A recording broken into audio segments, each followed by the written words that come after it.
What if we could consider the practice of Sabbath and actually do it? Like actually give ourselves to it. And what would happen? It's so funny. I'm sorry to, I don't know why, but I feel like I want to share this. But I think about the story of the tortoise and the hare, right? Yeah. A childhood story. But I feel like it's so relevant to Sabbath because in so many ways we think that if I go as fast as I can, if I go faster than everybody else, and if I do all these things, then surely I'll win the race. But Sabbath preaches a different message, doesn't it? The message of Sabbath is take your time and enjoy what's in front of you. And don't just be focused on the finish line, but be focused on every step that leads to it, right? And that's what's so crazy, right? And the tortoise and the hare, right? What happens? But the tortoise gets so far ahead, gets tired, decides to take a nap. Or the hare, right, does this. And then the tortoise eventually gets to the point where he passes the hare and finishes.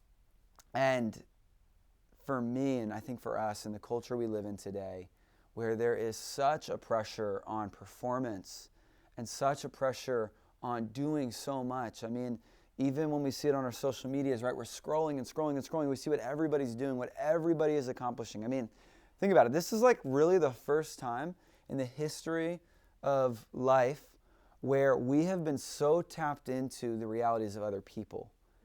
Imagine 15, 20 years ago where we were just running our lane, and sure, like there would be 3 or 4, maybe 5 people we'd surround ourselves with, maybe a small group, maybe, family, friends, or people that we were close with, and we'd talk about our lives, our accomplishments, all these things. But for the first time in the history of humanity, we share our lives with thousands of people. I was looking at my Facebook friend count, and I believe it's like to the numbers of 5,000s. And I'm like, there's no way that I know 5,000 of you people. I was even thinking about this. I don't know if you've gotten to that point. Like I'm getting to that point of 10 plus years from graduating from high school, like 10 to 12 years. And I'm like still connected with people that I went to high school with.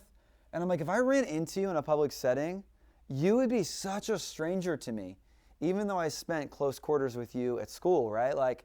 But the life that we live in today, if we're on Instagram, Facebook, all these things, we're so connected to other people. And we see all these things. And as we can't help but probably compare ourselves to so many people, we start to really wrestle with this pressure, don't we? Of, I have to do more. I have to go faster and faster and faster. But Sabbath is quite the opposite. Sabbath is literally telling us to surrender an entire 24 hours to not being productive in the sense of working. And here's the crazy thing. Here's what I'm so excited about to even share with you today. Because we're talking about Sabbath as an act of worshiping God. Yeah. That you can actually worship God by honoring the Sabbath. I feel like we get into these Christian circles where we eventually, I think in our faith, get to a point where we're like, man, Lord, I'm so touched by your love that I want to do something for you. And a lot of us, unfortunately, this just becomes a spiritual high moment where for like a weekend, we're just fixated on Jesus and we're in love with him and we're excited to follow him, and then it lasts us a couple weeks. But the Sabbath becomes this weekly reminder to go, Lord, I'm coming back to the heart of worship, where I'm not going to become obsessed with my work. I'm not going to be obsessed with my social media. I'm not going to be obsessed with doing all these things, accomplishing all these tasks. I'm going to put all this to the side, and something happens when we do that, doesn't it? Why? For so many of us, right, like we go to a retreat, like even just a couple weeks ago, we were at the Abide retreat. And for so many of us, this wasn't your first retreat or a conference or something like that. We leave these settings and we go, man, I just feel reinvigorated in my faith.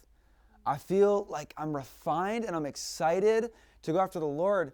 And we think like, what was it? If only my life could be like this. And the reality is that for a weekend, you gave yourself in so many ways to the Sabbath. You set yourself apart from the standards of the world and you intentionally pursued the Lord. The reality is that when you experience a really good conference or a really good retreat, you are actually experiencing the fruit of Sabbath. Now the question becomes, how do we capture it ourselves? Because how many of us know that we can't always go to a retreat every weekend our conference every weekend. We call those conference hoppers. Go from one conference to the next, the next, the next. But our lives aren't meant to be that. I want to come back to this incredible teacher of the faith, Henry Rollhauser, right? And what does he say? But the incarnational Christ, and you've heard me say this before, but he's more domestic than monastic, right? When we think about monastic or the monastery, it's this super spiritualized life. But for many of us, that's not a reality that we get to live, right, David? Dad of 3 now. Man, he'd love to live the monastic life, but the monastic life didn't choose him, right?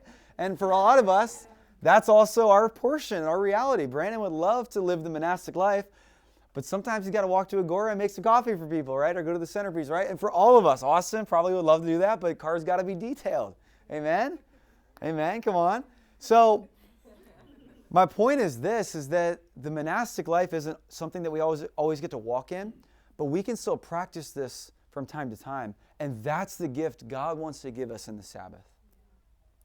I remember in college, when many of you know this, I've talked to you guys about this, when I was leading our ministry, Thrive. And if you don't know, what we would do is we would host a monthly worship night to unite the 11 different campus ministries on our campus, because we believe that unity was so important to Jesus. And we thought, what would happen if the ministries got together and worshiped him together? Like, how would that shift a campus? And I remember we were going through a really hard moment in our ministry. So we called for kind of an emergency prayer gathering.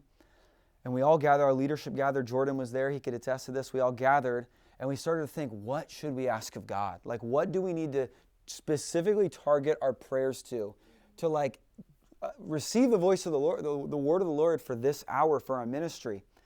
And all of a sudden, it hit one of our leaders, and they were like, what if we do something crazy? Like, what if instead of asking God, what if we choose to put asking of him on the side, and what if we just thank him? What if we just thank him for what he's been doing? Even though it's been a hard season, we don't feel like he's been moving as much as we want him to. What if we took the time to actually think about the ways that he's blessed our ministry and blessed us? And guys, as we started to just thank the Lord, something opened up in my spirit. And it was like a waterfall just pouring over me. And all of a sudden, it was hard at first. It was like, Lord, thank you for, bringing people to our gatherings. And Lord, thank you. And all of a sudden, we couldn't stop thanking God. It was like we got hit with this spirit of thanksgiving on us. And as we started to thank the Lord, you know what happened? Faith increased in our hearts. And all of a sudden, from a place of thanking God, from a place of gratitude, we received something better than we thought we could get by just asking things of God. And this is what I love. We talked about delight last week, that we would delight in the Lord, that we would do fun things to rest on the Sabbath. But the reality is that delight in and of itself isn't enough. That if all Sabbath becomes is I get to do what I enjoy, then it actually becomes hedonism. I want to talk to you about that really quick. Hedonism, and this is what it means. It's the ethical theory that pleasure is the highest good and proper aim of human life. In other words, we're put on this world to just feel good. So let's do everything we can to feel good. This is the spirit of this age, I believe. That so many of us, and you get it, you're nodding your head, there's a temptation and a tension that we're up against that goes, whatever I do, I just want to feel good, so let me do that thing. And that is an antichrist spirit. I didn't know I was going to go here this afternoon, but that is an antichrist spirit. This is a spirit that's putting itself up against the man Jesus. And it's not, what I'm saying, it's not wrong, right? It's not wrong to feel good. This was another problem with the monks back in church history. These guys would some of them would literally go and strap themselves to poles and go, I won't move here because I have to suffer for the sake of Christ. And that's not really it either, right? There's a balance between suffering, because suffering is part of the gospel, and enjoying Christ and delighting in who he is. But we have to be careful, because I talked about this last week, and I wanted to just make sure we understood this, that we need to be careful between delight and hedonism. That it doesn't just become, this is my day, I'm going to enjoy it. Sabbath is about me and what I can get, and I'm going to enjoy it. But it's actually going to this place of, I get to delight in God by resting in his presence. And in the place of rest, I get to appreciate what he's been doing in my life. And all of a sudden, that's where true rest comes from. Does that make sense? That rest isn't just going and doing something fun, because it can be part of that, but it's recognizing God's faithfulness in the midst of all of that, and then worshiping him from that place. See, we must be weary of this Godward day of joy, right? We're talking about the Sabbath, becoming a self-centered day of pleasure. I love what John Mark Comer, you guys know John Mark Comer by now, teacher in the faith. He says this: delight is meant to draw your whole being to God in gratitude and joy. Pleasure is just trying to make your body feel good. You don't walk away from pleasure feeling profound gratitude. You just walk away wanting more pleasure. So I want us to be thinking about that. That if we're talking about delight and it becomes these hedonistic tendencies just to receive pleasure, then you'll get pleasure, but you know what? You're just going to want more of it. I love what C.S. Lewis says. He says it like this, that it's an ever-increasing desire for an ever-diminishing pleasure. What are you worshiping in your life? Who are you worshiping? If it's not God, then it'll just become this continuous desire. I want it more, and I want it more, and I want it more. But the more you get it, the less pleasure it'll actually bring you. And then you'll be confused, and you'll be thinking, why am I so tired and weary and burdened and weighed down by the desires of the world? Because the desires of the world are not Jesus. That's why there's this famous saying, right? Take the world, just give me Jesus. It's my hope that that would be our prayer. Lord, give the world to them. Take it from me. I just want you. And so as we're thinking about this thought process, right? The Sabbath. That yes, we want to stop, as we talked about weeks ago, from our work. We want to stop. We want to rest in God's peace, in His stillness. We want to delight in celebrating God's faithfulness. But what does it mean to worship God? I love that Genesis tells us, right, that God made the Sabbath holy. But why did God make the Sabbath holy? The word holy means to be set apart. You are called to be holy, right? We are called to follow a holy God who is none like Him, right? There's all these other gods in the world, thousands of other gods, but none are like our God, the Lord God, and we are called to be like Him. It's interesting that in the ancient world, the gods were found in sacred spaces, right? If you wanted to meet with your God, like Baal, you would go to the mountain, and he was the god of the weather, so you get as high as you could to the clouds to have an encounter with this false god. Other false gods would be in temples, but it's interesting that God Himself, our God, the Christian God, doesn't reveal Himself like this. Rather than making Sabbath a place, He made it a time. And think about that. Why? What if Sabbath was a place? Every Saturday we just went to the same club. Get crowded, I think, you know? And it'd be kind of weird, honestly. But God didn't do that. God made Sabbath a time. And so what we learn is that to find the one true God, you don't actually need to do more. You probably need to do less. It's not to do more to discover Him, but actually to do less. I think we see this in the character of Jesus. Gosh, even just the internal dialogue, if you pay attention to Him and His disciples, Lord, why would we go through Samaria? That doesn't make any sense. Lord, why are you going to sit at this well? We need to go into the town and actually do things. So I'm just going to take a lunch break. You go get the lunch and bring it back to me. And what happens by then but the woman at the well? Lord, why are we going to the pool of Bethesda when there's all these other people? Why are you sitting down and asking people if they want to be well? Of course they want to be well. His ways are not our ways. And if you study the life of Jesus, you start to realize that He's somebody that wasn't in a hurry. You know what's crazy about that? He had the greatest weight on His shoulders. He had to re-evangelize the world as we know it. And He wasn't in a hurry. See, delight becomes a fuel for gratitude, and gratitude becomes a tool for worship. See, we want to stop and rest and delight, but all of this should lead to the place of gratitude. And it's from this place, trust me, like I ask you this, like when you worship God, what do you worship Him from? Like, what place do you worship Him from? Do you worship Him because there's lyrics on a screen? Do you worship Him because there's a worship team in front of you instructing you how to sing these songs? Do you worship Him because that's just what you do at church? Or do you worship Him every day because He's worthy of praise? Do you worship Him because He's friend? He's an intimate lover of your soul. You know Him. You spend time with Him outside of the context of ministry and church. Do you worship Him because He's changed your life? Do you worship Him because you have gratitude for Him? Do you see what I'm saying, guys? Like, worship isn't worship if it's not personal and intimate.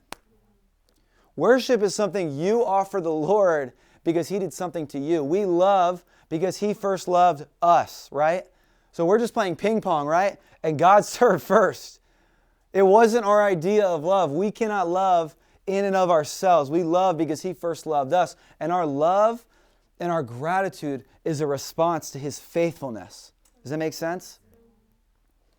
I love what Christian author Haley Ruth Barton says when talking about the thought of Sabbath as rest and stopping and delighting and worshiping.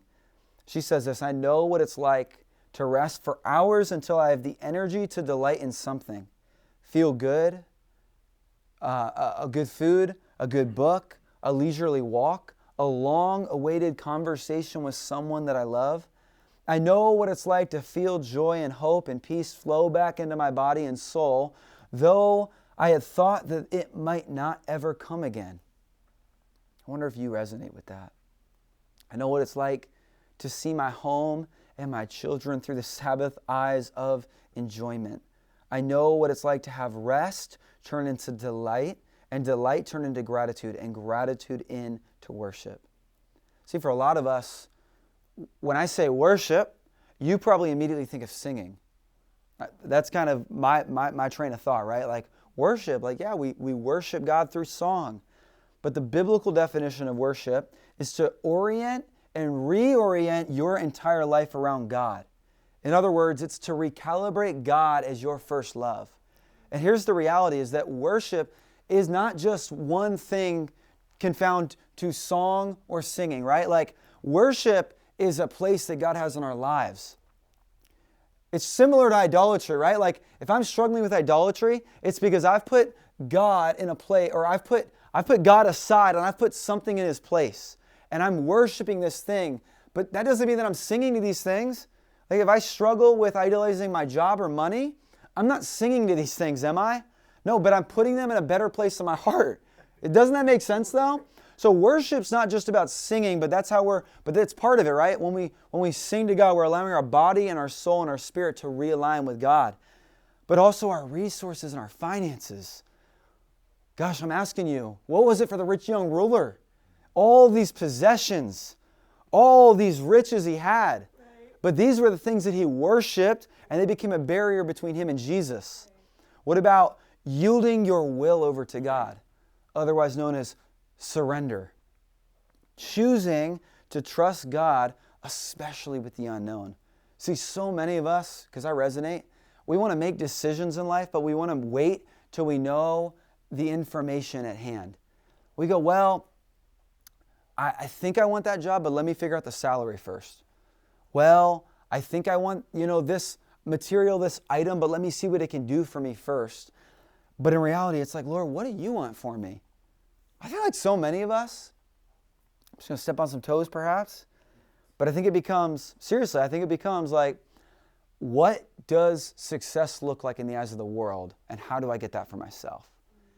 And so it doesn't become, Lord, are you asking me to go for this, or do I have your permission to receive this? But really it's like, well, if I make this much money, then I get to be this known. Or if I have this in my life, if I drive this car, live in this home, and all of a sudden materialism wins the day of our hearts, but we're still empty. We had that flash of success, that flash of people praising our accomplishments or our success. But then at the end of the day, you go back home and you sit alone, pondering and wondering, why do I feel empty? We can also worship God with our time. And so that is when we prioritize God's presence and His friendship over our lives. And this is actually the beauty, I think, of Sabbath, is that for a lot of us, I think time can be hard at times, right? Like most of us work probably a 9-to-5 job. That's a lot of time that whether you like it or not is taken from you. And we can worship God with that, right? But the reality is like that 9 to 5 hours, like the reality is that we have to just surrender that to the Lord and then figure out with the rest of that day, how do I take that time to worship God? And you probably can't even do it enough in those days. But that's a better and all the more reason to consider why we need the Sabbath in our lives. To go, Lord, what I feel like has been taken from me all these weekdays, because let's be honest, like all these weekdays probably aren't your favorite days. Anybody ever get to like the weekend and there's just this expectancy that rises up within you? And there's this excitement. And it's like, even if you don't have plans, you're excited. Why? Because it's a break from work. But if it's just sitting and rotting, is it really a break from work? See, we can either rest or rot. We can either savor the Sabbath or sabotage the Sabbath. And it's all going to depend on how we choose to worship God with our time. And we talked about that a little bit last week as well. When we worship God on the Sabbath, what we're doing is we're contemplating the good news that God has given us, given His life to us in Jesus, and now it's our joy to give our life back to Him in the place of worship. We need Sabbath. We need that time to be still, right? As Psalm 46 would say, and know that He is God. I don't know about you. Maybe you're a better Christian than me. I gave my life to the Lord in 2012, and every day still feels like a battle sometimes. I love what C.S. Lewis says. He says, the day must begin all over again as though nothing had yet been done. See, we need to marinate in His presence. We need to sit in His presence. We need to read the Word, but let the Word read us, as Henry Nouwen would say. We need to sit in the place of prayer, journal our hearts. We need to not be afraid to wait on the Lord and be in His presence, because when we do this, we contemplate His glory. 2 Corinthians 3:18 says, it's one of my favorite scriptures, and we all with unveiled faces contemplate the Lord's glory, are being transformed into His image with an ever-increasing glory, which comes from the Lord who is Spirit. I want to tell you, I want to break that verse down for you just a little bit. First and foremost, he says, this is the Apostle Paul, and he says, we all with unveiled faces. In other words, he's saying, take off the cloak, take off the mask, and get real. Get honest with where you're at. That's the first step. Come as you are. Secondly, he says this, we contemplate the Lord's glory. That word contemplate in the Greek, it's like somebody that would look in the mirror and study themselves. Anyone ever done that before? Maybe today? Definitely today, if we're being honest. You ever brush your teeth and you're just like looking at your face, analyzing yourself a little bit? We are familiar with our faces. I remember I hiked the Appalachian Trail for a few weeks. It seems like the trail always comes up in my sermons. And I remember after a week of being out of civilization, we came back into a town, and I was walking down the street, and I was walking past a shop with a big window, and I saw my face, and I was like, whoa, I haven't seen my face in a week. And it was the weirdest feeling in the world. My hair was everywhere. I had like dirt all over my face because I've been in the woods for a straight week. But it was such a weird feeling, and so many of us, we don't know that experience because we just, everywhere we look, there's a mirror in front of us, right? But this is what the word's talking about. We contemplate the Lord's glory. Let me ask you, how do you spend time with the Lord? When you spend time with Him, is it just the verse of the day? Is it just a chapter in a book? Or is it sitting, pondering, weighing, considering, Jesus, why did you do this? Why did you choose to ask a person if they wanted to be well when they have been paralyzed their entire life and we're just trying to get in the pool of Bethesda because there was a rumor that if they got in, they get healed? But why did you want the dialogue? You know, why did you do the things that you did? And so I guess I'm just asking you guys, like, do you contemplate the Lord's glory? Do you wait on the Lord? Do you sit in His presence? Here's what the Word promises will happen to us when we do. We are transformed into His image, into increased glory when we contemplate His presence. So we have to be coming from an honest place. We have to study and gaze into His presence, and we reap a transformation. See, worship is about God. Can I tell you something? But it's for you. I'm going to say that again. I need this to make sense for you. Worship's about God, but it's for you. You were literally created for Him. And our problem is that we have to be so careful that we're not worshiping all these other things. A love life, a successful career, materialism, all these other things that the world is crying out and trying to, look at me. I want to sell my attention to you. Choose me. But you were created to worship one thing, and it was Jesus. It was the living God. And that's why worship's for you. Because it's about Him, but when you do it, you get transformed. When you do it, you receive conviction. When you do it, He helps you lovingly. It's His kindness, not His abuse, not His anger or His pressure, His kindness that's supposed to lead you to repentance. Worship is about God, but it's actually for you because it reaps a transformation. That's how loving He is.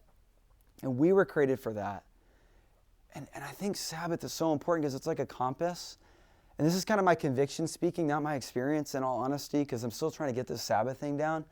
But man, I don't know about you guys. I'm going through this series and I'm just like, I need this thing. Like, I need this recalibration. I need to be disciplined in my days leading up to Sabbath so I can actually enjoy my life again.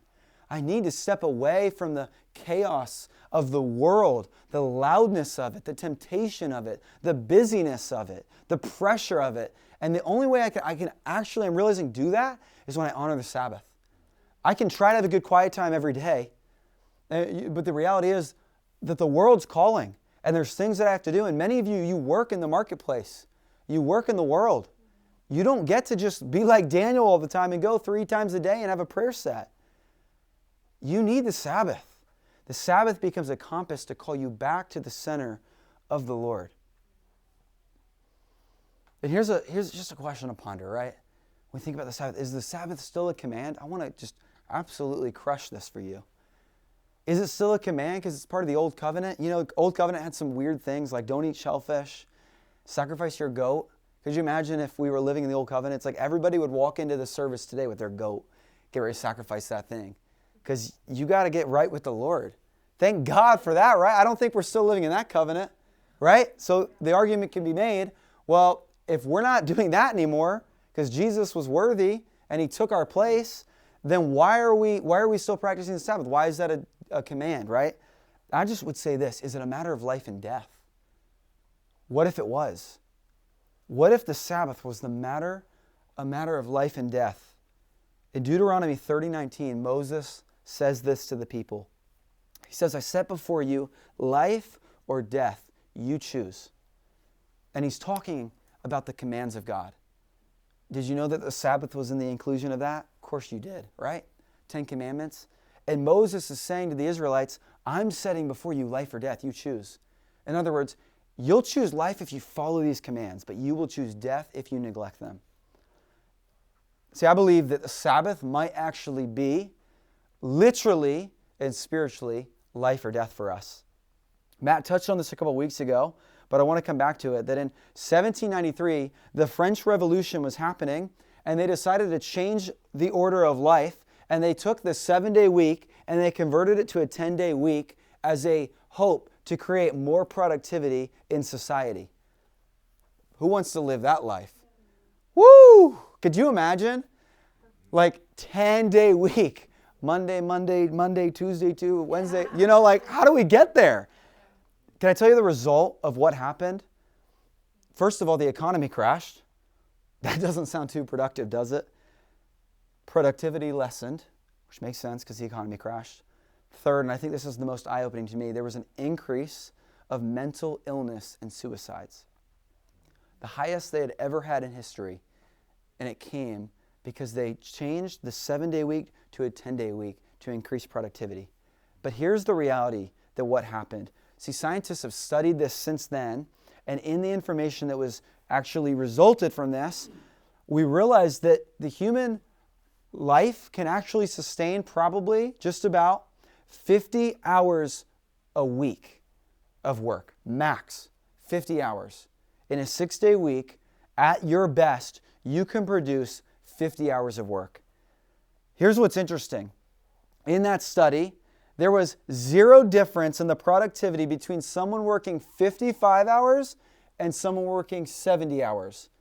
That means that there's that 15-hour radius of time that was just completely wasted. Is this making sense? Like, here's my point that I'm trying to help you understand with all these numbers and all these crazy scientific results, is that we are called to work, absolutely. Like, we are called to steward the garden, right? Like, before the fall, God gave Adam and Eve the garden. He said, take care of this, steward this. This is actually how you can worship God, with your work. But we are not called to be workaholics. There's a limit on how much work we're meant to do. We're called to work and we're called to rest. And in the beauty of that marriage, we worship God with both. Does that make sense? The reality is this, is that I think literally from this understanding of the French Revolution, we literally see that life and death was in the hands of people that were neglecting rest.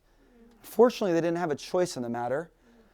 But what about it? Like, this is what gets me. Like, I feel like in the world we live in today, more times than not, most of us feel like we're kind of struggling. More times than not, we feel like we're slaves to the world. We feel busy. We feel burdened. We feel tired. We feel worn out. More times than not, you ask someone how they're doing. Maybe you get good, but you always get busy, don't you? I'm good but busy. Jonathan talked about that weeks ago, right? But a lot of times I think we're lying. I don't think we actually feel good. I think we feel crushed by the yoke of the world. Do you think that God placed us on this earth to experience that? Do you believe that that was the trajectory that He had for you? Of course not. What was His key? What was His solution? What was His answer to that? Probably the Sabbath. I'm not saying that the Sabbath is going to solve all our problems, but I feel like the Sabbath is a key that needs to go into the keyhole of our lives to open the door to rest. Don't you? Like, what if we weren't experiencing so much anxiety because we rested? What if we weren't experiencing so much depression because we were resting in the Sabbath? What if that was the investment to go, man, I'm going to do something crazy. I'm going to choose to live a holy life because I follow a holy God, and I'm going to take this 24 hours and I'm going to honor Him with it in the Sabbath. I'm going to stop from my work. I'm going to rest in His presence. I'm going to delight in what He's been doing in His faithfulness. And from this place of stopping and resting and delighting, suddenly I have this ammunition of gratitude, which is what I'm going to worship Him with. And let me ask you this. Do you think that that would change your life? Do you actually wrestle with that? Write that in your notes, that question, and wrestle with that. I would argue yes. Not because I've studied it, but because I think the character of God has proved faithful. And if He is a good God, a good creator, and He's created us, and He's gone, you need this in your life, and I'm going to take care of you if you honor it, don't you think that we would have a better life waiting for us? But how many of us are actually going to let this series change us from the inside out? How many of us are actually going to take a weekend and go, I'm going to try this. I'm going to try this. It's not going to be pretty. It's going to be hard. I'm probably going to miss it sometimes, but I'm going to give it my best effort. Here's the other side to that. When we think about the literal, but what about the spiritual? Is neglecting the Sabbath a case for a spiritual death? Moses told us in Exodus 28, remember the Sabbath day by keeping it holy. See, the Sabbath is a day we should keep holy, and it's a helpful reminder that we as God's beloved are also to be kept holy. Wouldn't it just be radical? I think I'll close on this point because I'm really hitting it, but wouldn't it be radical if Christians took the Sabbath serious? Wouldn't it be that would make headline news, wouldn't it? Wouldn't people everywhere go, what are those Christians doing? They're lighting candles for 24 hours. We never see them operating the way the rest of the world is. And this is sort of my question is your life holy? Is your life set apart and dedicated to God? Or is it profane? Is it common? Do you follow the broad path that's all around you? Do you do what everyone else does? Or do you live a different life? Do people know you by your love? Do they know you by your fruit? Do they know you by your lifestyle? What if all our friends we rub shoulders with in the work life that aren't following the Lord, what if they wanted to hang out with us and we go, oh man, well, I can, here's my calendar, but this is always blocked off. Why is that always blocked off? Like, what are you doing? Oh, well, I'm Sabbathing. You're what? You're taking a bath? Or what are you doing? Like, I'm sorry? I'm Sabbathing. You get to explain it to them. And they go, is that why you're always so joyful? Is that why you're never anxious? Is that why you always seem so full of life? Of course, it's Jesus, right? Like, I'm not saying the Sabbath is Lord. It was made for man. But what if people recognized a difference in your life because you started honoring the Sabbath? Here's kind of my closing point. David, if you want to play. Is that you were made to worship something, beloved. The question is not, will you worship? It's actually, who will you worship? This is David Foster Wallace, an American novelist. He says this, and I just think this is really, really profound what he says. I should invite you to really listen to these words. In the day-to-day trenches of adult life, there's actually no such thing as atheism. There's no such thing as not worshiping. Everybody worships. The only choice we get is what we worship. And the compelling reason for maybe choosing some sort of God or spiritual type thing to worship is that pretty much anything else you worship will eat you alive. See, he's just talking about if you worship all these other things, you'll always run short. You'll just be chasing the wind, as Solomon says, right? We're always like, I want this, I want that, I want to attain this. They will never be enough for you. I want to close with this. It's from John Mark Comer. He says this on the topic, similar to David Wallace on worship. If we become like who or what we worship, as the wisdom tradition has long said, then what kind of person is your worship forming you into? You will worship something. You will orient your life around something. Put your faith, hope, and love onto something. Find your identity, community, and sense of meaning and purpose in something. Pursue it, sacrifice for it, discipline yourself for it. And no matter how good or noble that pursuit is, the moment we elevate a created thing to a place reserved for the Creator, we immediately ruin it. And in doing so, we ruin ourselves. Because nothing can bear the weight of our worship other than the Father and the Son and the Holy Spirit. The Sabbath is a day for worship. All week long, the false gods of the world lure us out of the orbit around God into some kind of gravitational decay, invisibly yet powerfully pulling us down. They all promise us rest, a sense of joy, satisfaction, identity, community, success, yet all they give is incessant weariness and emptiness of soul of the Western world, which is honed to perfection. Friends, there's a lot of options out there that we can worship other things with. Our time, our money, our energy, our affection, our heart, our passions. But you were created by the hands of God. You were created. He calls you his masterpiece. It's interesting that the theme in worship was to lay everything down at the foot of the cross. To not hold anything, but to make space to only hold Christ. I just want to invite you to consider that before you'd even take communion tonight. Jesus' body pinned on a cross, naked, bloody, beaten for you. The only one worthy of our heart is the one who would give everything away to receive our heart. To close, a reading from the words of Jesus himself. Are you tired? Worn out? Burned out on religion? Then come to me. Get away with me and you will recover your life. I will show you how to take a real rest. Walk with me. and work with me. Watch how I do it. Learn the unforced rhythms of grace. I won't lay anything heavy or ill-fitting on you.